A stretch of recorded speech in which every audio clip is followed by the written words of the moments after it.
Alright guys, we're getting a video here from FaulesGaming. I think we've done one from them before. Please make sure you're subbing to them. This is the evolution of video game graphics from 1958 till 2026. I don't know how they went into the future, but let's find out.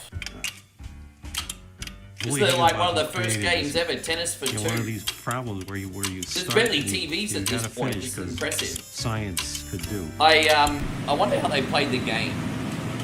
We got Space Wars, so they are going a little far ahead because games are pretty much non-existent at this point. Oof. I'm wondering if this is actually a game or a demo video, but here we go. This is now 1972's Pong. I mean, this spawned so many different clone consoles, didn't it? And, you know, I will argue that this kind of concept is still popular today. I mean, forget tennis games and everything. If you go to any video game arcade now, you can still play table hockey, right? That's just basically the physical version of Pong, if you think about it. Wonderful. Now we got Space Race here. I've never seen Space Race before. It kind of almost looks like Freeway or Frogger, and you have to avoid the dots or something. We got TV basketball. This kind of looks like a modification of foosball, really. You know, those games that you play with the little wheels? And gunfight. I have seen this one before. I don't know what system this was on. Nice big sprites here. The cactuses are pretty nice too. And Death Race. I have reviewed this one before. That's pretty dark, actually. You gotta run over people and tombstones appear. Probably creep people out in 1976. Now we got Canyon Bomber. Well, that kind of looks like the Goodwill Blimp. So all you have to do is bomb these little blocks, and they give points depending which block you get, I guess. Now we got Space Invaders. I mean, now we're talking. This is when games really started to evolve, right?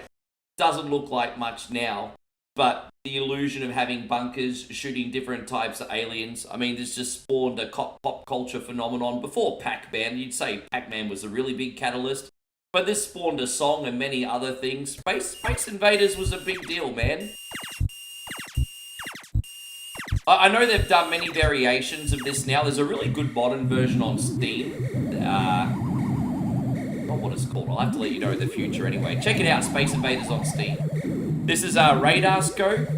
Well, this is pretty nice. I kind of like the depth perception in that. I mean, I had no doubt that they were going to include Pac-Man in the evolution of graphics, because this was certainly one of the nicest looking games of the year anyway. And Turbo. I have a funny feeling we've done one of this guy's list before. These are all very familiar games. I love this early illusion of 3D. Keep in mind this game came out in 1981, right? And you got the illusion of a three-dimensional racetrack here.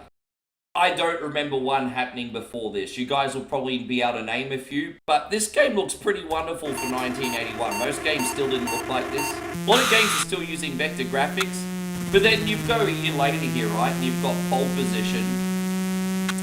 And, I mean, this gameplay still holds up even today. Like the Granddaddy of Beat the Clock racing games, it's very special.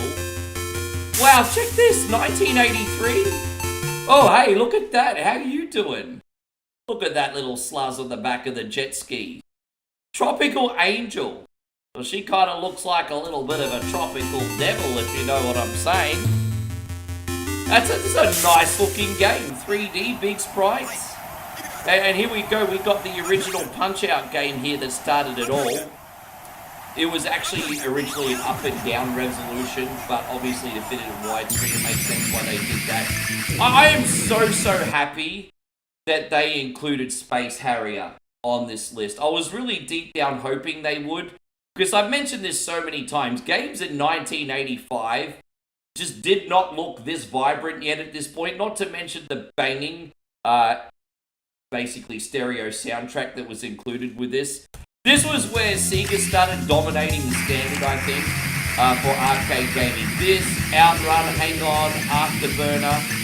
That game was incredible. And see, yeah, we're just carrying on the tradition here. We've got Outrun now. You thought Space Harrier looked good. This is Outrun coming out only like a year later. Multiple branching parts, replayability. And Afterburner. Unfortunately, I really suck at Afterburner. But this was also the time that Sega was turning arcade gaming into experience as well. Because Afterburner, you could have the stand-up cabinet, or you could actually have the cabinet that would move around basically almost in a 360 direction to actually make you feel like that you're in a fighter pilot jet thingy motherfucker thing. But yes, again, I mean, 3 Sega games in a row in the mid-80s, I'm not surprised. And now we've got Power Drift. Okay, I've only played this one a couple times. This one's a pretty dope looking game, definitely. Now, hard driving. Don't forget, this is an evolution of games graphics list. And 1989's hard driving, if you played the arcade version, surprisingly for an early Polygon 3D game, had a pretty good frame rate. If you want to play this on Sega or anything else, nah, I wouldn't waste your time. Not going to go out of my way and say the game was fantastic, but it ran fine and it was a nice start for the 3D era. Now we got Street Fighter. I mean, this is just, I don't even know what to say about this wonderful looking fighting game. Plenty of clones, none could really match it. Wolfenstein 3D. Here we go, we got the evolution of the 3D era here in 1992. I think the original PC version of this still looks pretty nice and holds up. But then you've got games like Doom coming out and blowing it out of the water. I'm not sure what version of Doom this is. It does look a little bit grainy. Maybe it is the original PC version. There's so many remakes now that have been cleaned up, you know. Donkey Kong Country. It doesn't look like they're playing the Super Nintendo version here. It almost looks like they're playing this on a Game Boy Color or a Super Game Boy or something. Maybe the Game Boy? I don't know, something looks a little bit off here. But I mean, still a wonderful looking handheld game. Oh, D. You know, this was one of my first ever rentals on Sony PlayStation 1. I can't 100% remember the storyline for this, but kind of one of those like creepy, sort of like supernatural exploration games. And it did a really good job of being immersive, going in different 3D environments. But gosh, it ran slow. And the loading times, damn. I think this came on like 3 or 4 discs too, didn't it? I wonder how much this game is worth these days. And now we've got the original Quake. Quake probably doesn't get nearly enough credit, considering Doom came before it. But, you know, the Quake games is when people really started to get into online gaming around the first time, I think. We got Gran Turismo here on PlayStation 1. Yeah, I mean, this game still holds up and is incredibly respectable. And we got Unreal, the very original Unreal. Yeah, this is interesting. I only ever myself personally got into Unreal Tournament. I've not actually played Unreal, but... Quake 3 Arena, this was fantastic. I mean, at this point in time in 1999, you were either playing Quake 3 Arena or Unreal Tournament. I played both, but for a decade and a half, I was constantly playing Unreal Tournament Game of the Year edition on and off until they disconnected the servers. But if you've played one Arena shooter, you've played them all. They're both very, very similar. This looks great. This is from 1999. Wonderful looking game. I think it was on Dreamcast too. Now we've got Max Payne. So this is like the start of like the Xbox, PlayStation 2 era. This kind of looks like it's been upscaled. It looks very, very nice. And we got Hitman Silent Assassin, obviously been upscaled as well. I still have a copy of this floating around on PC. Still a nice visually looking game. But the only issue being that it's a game so old back in 2002 is a lot of the environments do seem pretty lifeless. And, you know, you play the Hitman games, say, like World of Assassination, just everything so lifelike with furniture, multitude of people and everything. But, you know, games like this had to walk, so the future editions could run, right? Pretty nice looking game at the time. Tom Clancy's Splinter Cell. At the time that this game came out in the original Xbox, I thought this was the best graphically looking game of all time. I really felt like I was a secret agent. Now we got Half-Life 2. Now, this is considered to be one of the greatest games ever made. It's incredible how good this game looks for a game that's over 20 years old. I still need to learn how to play it properly. And everyone always talks about Fear as well, being like the ultimate shooter horror experience. And, you know, I've got the sequels actually on Steam. Never got the original Fear, unfortunately.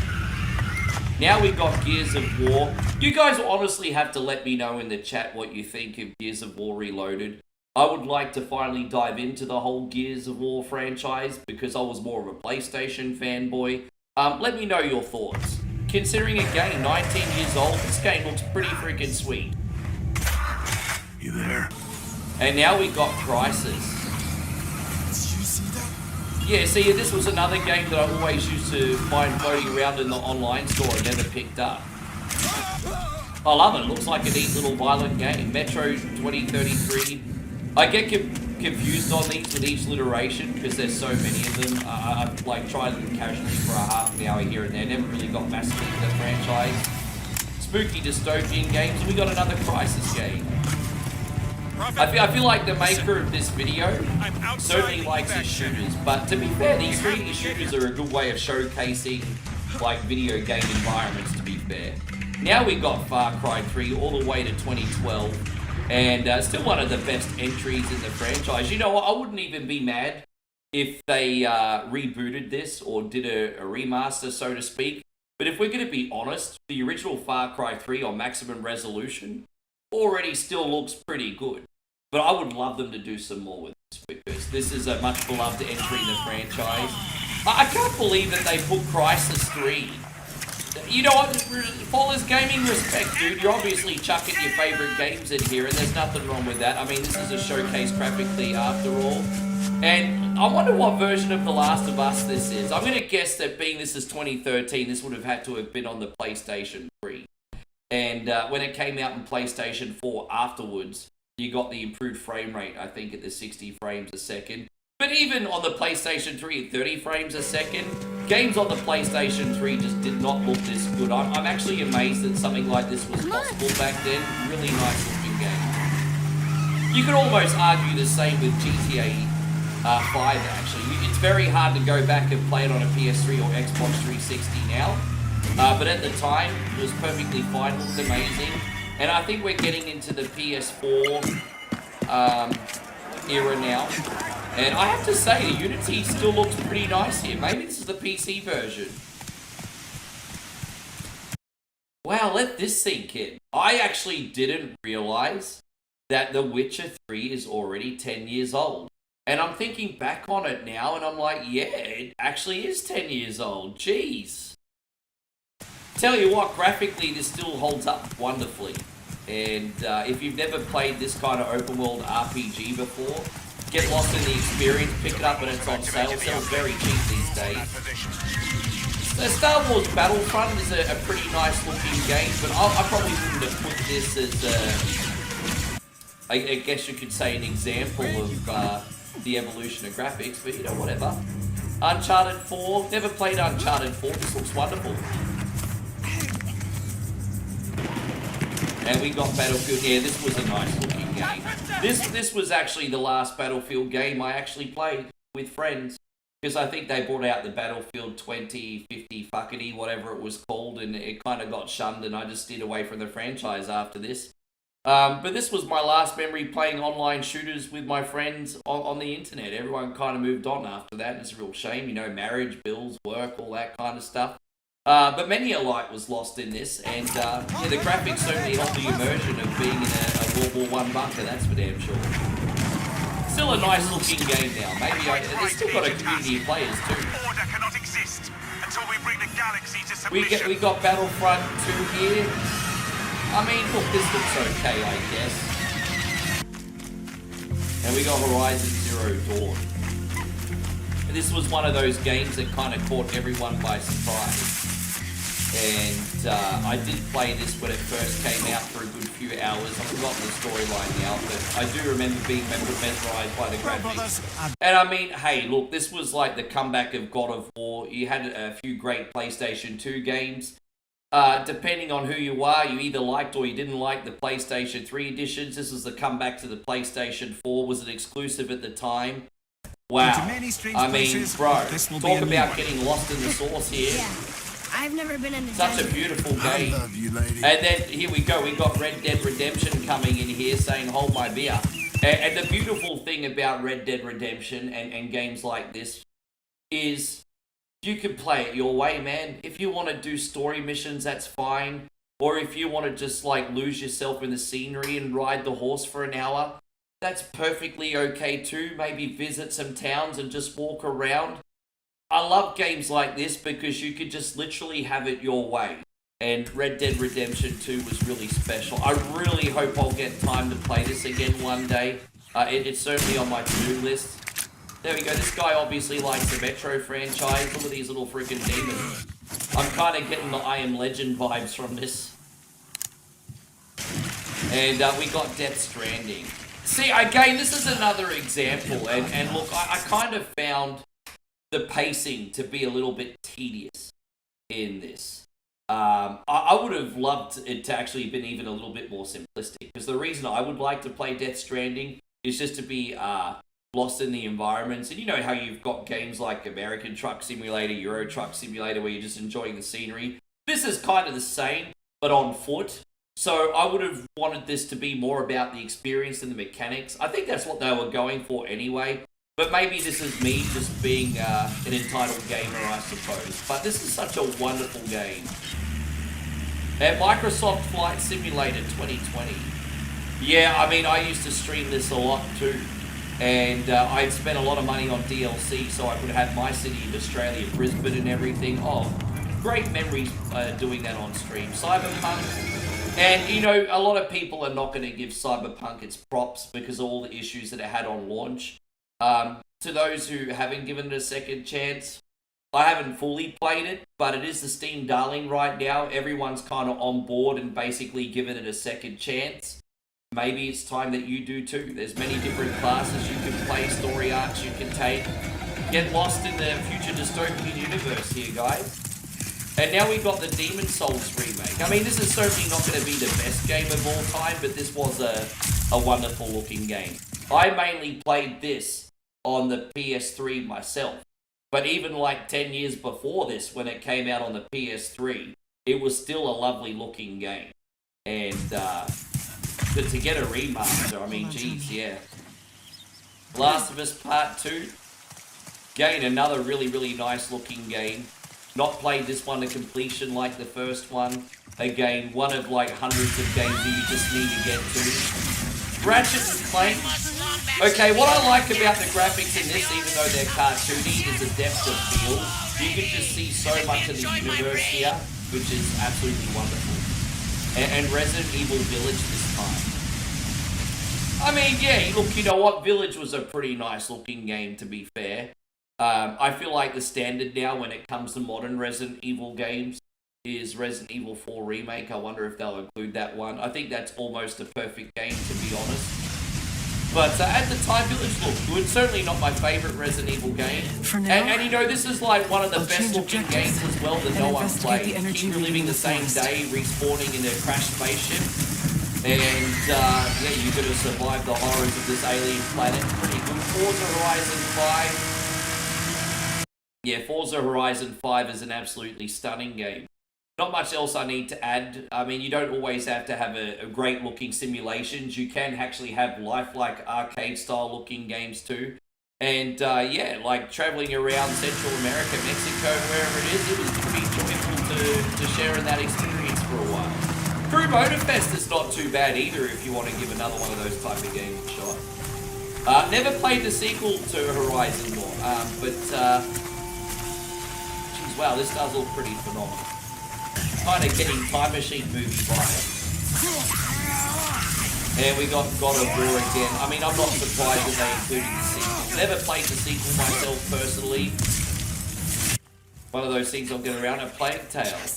Yeah, I mean, I don't know who developed a Plague Tale. So I haven't played the sequel, but I played the original and I was like, for an indie game, this looks really good. At least I assumed it's an indie game. Forgive my ignorance, I don't know who developed it. But yeah, I'm glad they put this on the list, actually, because for one of those lesser, like, commercial games, very beautiful. And then we got the Dead Space remake.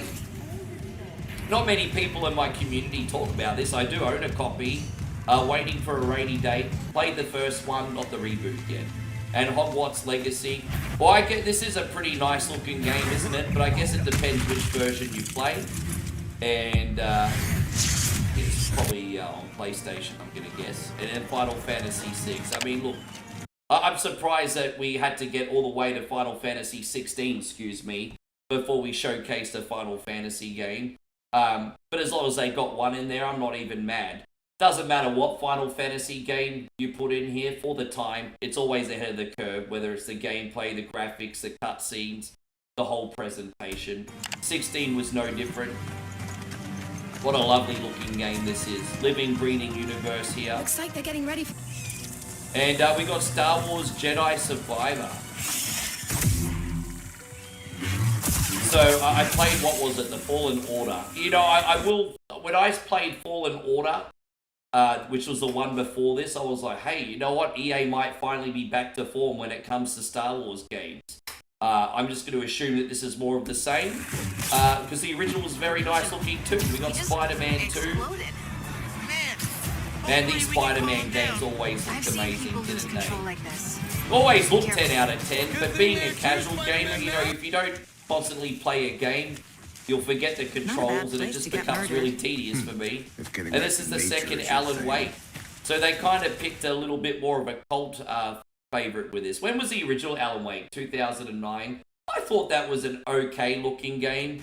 This looks pretty good. I don't know if I'd be using that to showcase 2023 graphics. Hellblade, again, never played Hellblade myself, but yeah, I acknowledge this is a pretty special looking game here. And then we got Black Myth Wukong. I don't know what it is about Black Myth Wukong that it just had people jumping on board. I mean, I found it brutally hard, and without mods, I could barely, like, progress in this at all, period. But at the same time, maybe it's like the Monkey Magic story, the Monkey King. I don't know, but everyone was just so mesmerized by this game for so long. And, I mean, you go on Steam now, you still got a zillion people playing it at any one time. Yeah, explain it to me, guys. I mean, it's pretty good. I mean, what sets Wukong apart? And then Indiana Jones and the Great Circle. I really hope I can get around to playing this one day. A member of my community asked me if I played this today. I was like, nope. And Kingdom Come Deliverance. Oh man, I think people were waiting a decade for this to come out, right? The first one was always kind of like considered sort of like a more realistic version. I don't want to say like Skyrim, but like it was one of those games where what you did mattered more and it was more realistic. Like if you're at the start of the game and you're like trying to take on knights and stuff, you were going to be in for a nasty surprise, if that makes sense.